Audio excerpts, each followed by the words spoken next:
বাংলাদেশে ফল চাষে এক নতুন সম্ভাবনার নাম শাহী জাতের পেঁপে। স্বাদ, আকার এবং উৎপাদনে অন্য সব জাতের চেয়ে এগিয়ে থাকায় এ পেঁপে জাতটি কৃষকদের দিয়েছে নতুন আশা, নতুন সম্ভাবনা। শাহী জাতের পেঁপে মূলত একটি উচ্চ ফলনশীল স্বল্পমেয়াদী জাত। এ জাতের গাছ সাধারণত ৫ থেকে ৬ ফুটের মধ্যেই ফল ধরা শুরু করে। এ জাতে চারা রোপণের ৪ থেকে ৫ মাসের মধ্যে ফল পাওয়া যায়। ফলের গড় ওজন ১.৫ কেজি থেকে ৩ কেজি পর্যন্ত হয়ে থাকে। এটি দেখতে মসৃণ, গোলাকৃতি ও সামান্য লম্বাটে। শাহী জাতের পেঁপে রোগ প্রতিরোধ ক্ষমতায়ও বেশ শক্তিশালী। গবেষকরা বলছেন, ভাইরাসজনিত রোগের বিরুদ্ধে এর সহ্য ক্ষমতা ভালো। এখন যেই বাগানটি দেখছেন, মূলত গুড এগ্রিকালচার প্র্যাকটিস গ্যাপ এর আওতায় রয়েছে পেঁপে বাগানটি। থিনভাইয়ের বাগানের উদ্যোক্তা মিজান ফারুক জানান, অন্য জাতের পেঁপের চেয়ে বাজারে শাহী জাতের পেঁপের চাহিদা অনেক বেশি এবং ভালো লাভবান হওয়ার সম্ভাবনা রয়েছে। আমরা শুরু থেকে নিরাপদ খাদ্যের টার্গেট করে কিন্তু খামারটা করা, এবং ওই খামার করতে গিয়ে দেখলাম যে যেগুলো দরকার হচ্ছে পুরনো প্রযুক্তি, গোবরের প্রযুক্তি। তো গোবরের মধ্যে এখন যখন দেখলাম যে কেঁচো সারটা খুব আধুনিক এবং এটার দ্বারা সবজিগুলো খুব টেস্টি হয়, ইভেন আপনার ফ্রুটস যা আছে স্বাভাবিকের থেকে মিষ্টতার লেভেলটা বেশি, এবং এগুলো কোনো কেমিক্যাল ফ্রি। তো নিরাপদ এই কারণেই বলতেছি, ক্ষেত্র বিশেষে দেখা যাচ্ছে যে আমাদের কিছু কেমিক্যাল ইউজ করতে হয়, যেটা প্রোটোকল মেনটেন করে ইউজ করি, যেটা হচ্ছে যে মানব স্বাস্থ্যের জন্য ক্ষতিকর না। অতটুকু মেনটেন করে ওইগুলোকে আমরা পেপার ওয়ার্ক করে তারপর আমরা স্প্রে করি আর কি। টোটাল যে প্রজেক্ট আপনাদের, এই প্রজেক্টটা কত একর জায়গার উপর করেছেন? একটা ঠিক বলতে পারবো না, আমাদের টোটাল 40 খানি। আমরা ছোট আকারে আগে করছিলাম, যেখানে 200 পেঁপে ছিল, এগুলোতে আমরা ভালোই লাভ করার পরে চিন্তা করলাম যে পেঁপেতে মেনটেন্যান্স করলে প্রচুর লাভবান হওয়ার সুযোগটা একটু বেশি। সেই কারণে আমরা একটা ব্লককে কমপ্লিটলি পেঁপের আওতায় নিয়ে আসছি, এবং এটা সরকারিভাবে আমরা গ্যাপের আওতায় আনছি, যেখানে হচ্ছে সর্বোচ্চ নিরাপদ খাদ্য দেওয়ার জন্য আমরা সর্বোচ্চ চেষ্টা করতেছি। আম, মালটা, বড়ই, ড্রাগন, পেঁপে এগুলো সবগুলোই আছে। সাথে আবার আমাদের গরুর ফার্ম আছে, মুরগির ফার্ম আছে। এটা বেসিক্যালি ইন্টিগ্রেটেড ফার্মিং সিস্টেম, মানে আমরা এখানে প্রযুক্তিটাকে সর্বোচ্চ কাজে লাগানোর চেষ্টা করতেছি। আচ্ছা, কোন সেক্টরটাতে আসলে মোটামুটি লাভবান হওয়া যাচ্ছে? সেক্টর লাভবান হওয়ার মধ্যে একটার সাথে তো সম্পর্কিত, যেমন গরুর দুধ পাচ্ছে, এটা একদিকে সেল হচ্ছে, গোবরটা আমার বাগানে ইউজ হচ্ছে, গরুর বাচ্চা যখন বিরিশ হচ্ছে এটাকে আমরা মাংসের জন্য রেডি করতেছি, দুধেরটার জন্য আবার দুধের রেডি করতেছি। তো ওইটা হচ্ছে গরুর যাচ্ছে, সাথে আমরা গোবর দিয়ে কেঁচো সার করতেছি, কেঁচো সারটাকে আমরা এখানে ইউজ করতেছি। মোটামুটি আমাদের মেনটেন্যান্স কস্ট তুলনামূলকভাবে কম এইসব প্রোটোকল মেনটেন করার কারণে। দেশের স্থানীয় বাজারে যেমন চাহিদা, তেমনি রফতানি বাজারেও শাহী জাতের পেঁপের কদর বেশ ভালো। তাই এই জাতটি শুধু কৃষকের নয়, দেশের অর্থনীতিরও একটি সম্ভাবনাময় সম্পদ বলে উল্লেখ করে উপজেলা উপসহকারী কৃষি কর্মকর্তা হাসান মাহমুদ ও সাইফুল ইসলাম বলেন, ধন্যবাদ আপনাকে। বাংলাদেশে গ্যাপ যে প্রোডাক্টটা আছে, কৃষিক্ষেত্রে বিশেষ করে গ্যাপের যে প্রচলন আছে, এটার জন্য আমরা বিগত 2 বছর ধরে কাজ করে যাচ্ছি। 2023 সাল থেকে এটা মূলত বাংলাদেশের মধ্যে প্রচলন হচ্ছে এবং এরপর থেকে আমরা আমাদের হাঁটাজারিতে এই জিনিসটাকে প্রচলন করার জন্য চেষ্টা করতেছি। এবং আমাদের পার্টনার একটা প্রোগ্রাম আছে, প্রোগ্রামটা হচ্ছে কৃষি মন্ত্রণালয়ের, সেটা লিড এজেন্সি হচ্ছে ডিএই, এবং সেটার মাধ্যমে সারা বাংলাদেশের মধ্যে এই গ্যাপটা বাস্তবায়ন করার জন্য আমরা কাজ করতেছি। এবং গ্যাপটা আমাদের দরকার এই কারণে, বিশেষ করে ফসল উৎপাদনের ক্ষেত্রে গ্যাপটা আমাদের দরকার এই কারণে যে আমরা অর্গানিক ফুড বা সম্পূর্ণভাবে জৈব সার ব্যবহার করে জৈব নিরাপত্তার কথা আমরা বলি, কিন্তু আমার সেই পণ্যটা নিরাপদ কিনা সেটা কিন্তু আমরা জানি না। আমরা শুধু এতটুকু মনে করি যে জৈব সার দিলে, জৈব বালাইনাশক দিলে পণ্যটা নিরাপদ হবে, কিন্তু সেই পণ্যটা পরবর্তীতে টেস্ট করার প্রয়োজন আছে কিনা এটা কিন্তু বর্তমানে বাংলাদেশের মধ্যে প্রচলন নাই।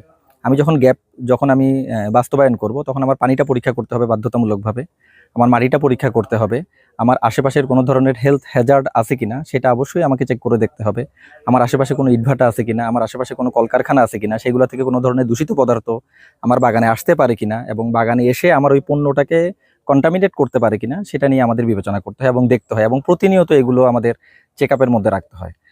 এবং পাশাপাশি হচ্ছে যখন আমি পণ্যটা উৎপাদন করার পরে আমাকে বাধ্যতামূলকভাবে এমআরএল টেস্ট করতে হবে, আমি যদি বালাইনাশক ব্যবহার করি পিএইচআই মেনটেন করতে হবে।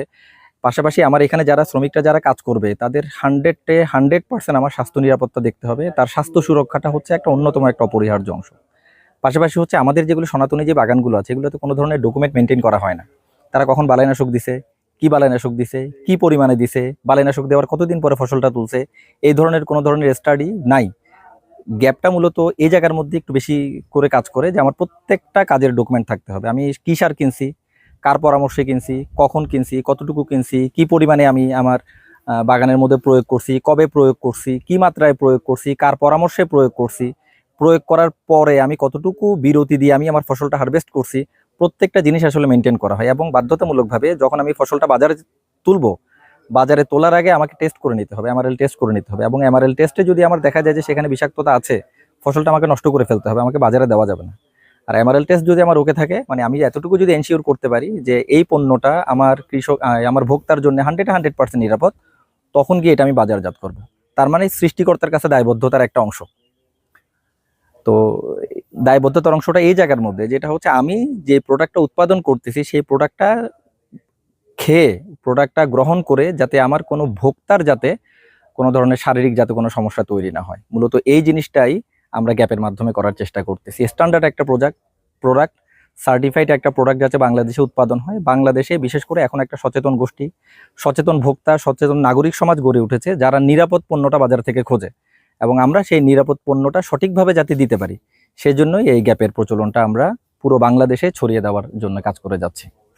এটা শুরুতে, যেহেতু এটা এখনো মাত্র আমরা শুরু করছি, এটার অনেকগুলো বিষয় এখনো পর্যন্ত কৃষকরা ঠিকঠাক মতো জানে না, যারা কৃষি উদ্যোক্তা আছে তারা জানে না। এই কারণে প্রাথমিক পর্যায়ে তাদের কাছে মনে হতে পারে যে আমার পণ্যটা উৎপাদন করতে গিয়ে আমার হচ্ছে যে কস্টটা বেশি হচ্ছে। কিন্তু খেয়াল করলে দেখা যায় যে যখন আমার কৃষক যখন সার ব্যবহার করে, নর্মালি কিন্তু সারের ডোজ অতিরিক্ত মাত্রায় ব্যবহার করে, দেখা যাচ্ছে যে শতাংশে সার প্রয়োজন 1 কেজি, কিন্তু যেহেতু কোনো ধরনের স্টাডি ছাড়া সে সার দিচ্ছে, কারোর সাথে পরামর্শ করা ছাড়া সে সার দিচ্ছে, দেখা যাবে যে 2 কেজি, 3 কেজি, 4 কেজি পর্যন্ত প্রতি শতকে দিয়ে দেয় অনেকে। এটা কিন্তু একটা এক্সট্রা কস্ট, এটা আমার গাছের কোনো কাজেই লাগে না। অনেকটা এরকম যে আমার ক্ষুধা যতটুকু আছে তার থেকে আমার প্লেটে ভাতের পরিমাণ বেশি, তো ওই ভাতটা তো আমার কোনো কাজে লাগে না, আমি তো সেটা খাই না, সেটা অপচয় হয়। একইভাবে যদি অতিরিক্ত সার যদি দেওয়া হয়, তাহলে তার কস্ট বাড়িয়ে দেয়, পাশাপাশি মাটির যে স্বাস্থ্য আছে সেটাও নষ্ট হয়।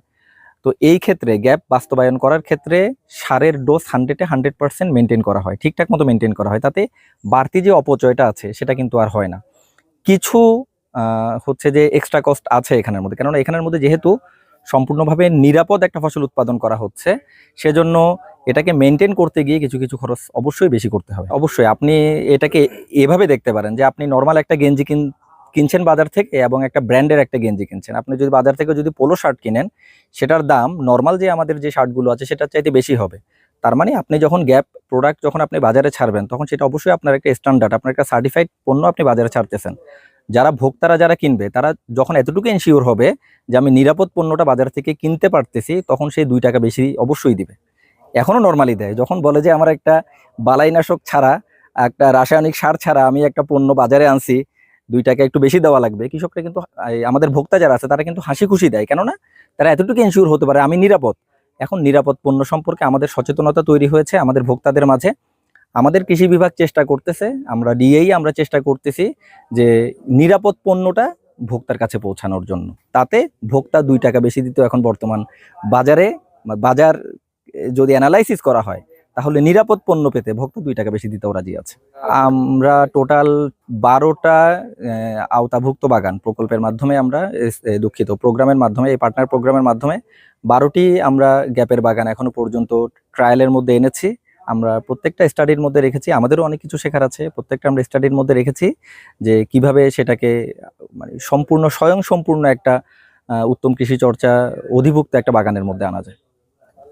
পেঁপে এটা এবার নতুনভাবে করছে ওনারা, গ্যাপ গুড এগ্রিকালচারাল প্র্যাকটিসের আন্ডারে আমরা প্রদর্শনী আকারে দিছি। এটাও খুব ভালো একটা প্রদর্শনী হয়েছে, আশা করি এখান থেকে ওনারা অনেক লাভবান হতে পারবে। আমরা ওনাদের কারিগরি সহযোগিতাটা সম্পূর্ণ আমরাই দিচ্ছি, আমাদের কৃষি অফিস থেকে আমরা কারিগরি সহযোগিতা ওনাদেরকে দিয়ে যাচ্ছি। প্রতি সপ্তাহে এসে আমরা ওনাদেরকে বিভিন্ন ট্রিটমেন্ট কি করতে হবে সব কিছুই আমরা ওনাদেরকে করতেছি, আবার ফলো আপও করতেছি, এগুলো ওনারা করতেছে কিনা ঠিক মতো সবগুলোই আমরা আমাদের তত্ত্বাবধানেই মূলত ওনাদের বাগানগুলো পরিচালিত হচ্ছে আর কি। তুলনামূলক জাত ভেদে 5% থেকে 15% বা 20% পর্যন্ত পুরুষ থাকে। ওনারা যে জাতটা দিছে শাহিতে আপনার 20 থেকে 25% পর্যন্ত পুরুষ থাকে। তো যেটা ওনারা আশা করি রিকভারি করতে পারবে। ওনারা এখানে আমরা যেটা দেখছি 10%-এর উপর পুরুষ নাই, তো এটা আশা করি ওনারা রিকভারি করতে হবে। আর 10% আর পুরুষ 10টা গাছের জন্য মূলত একটা পুরুষ গাছ থাকা দরকার, যেটা ওনাদের এখানে আছে, ওইভাবে আছে আর কি। বিশেষ করে শাহী যে পেঁপেটা অনেক একটু সাইজে বড় হয়, ফলনও ভালো হয়, এটাতে মোটামুটি লাভবান হওয়া যায়। আর রোগও মোটামুটি কম দেখতেছি আর কি আমরা।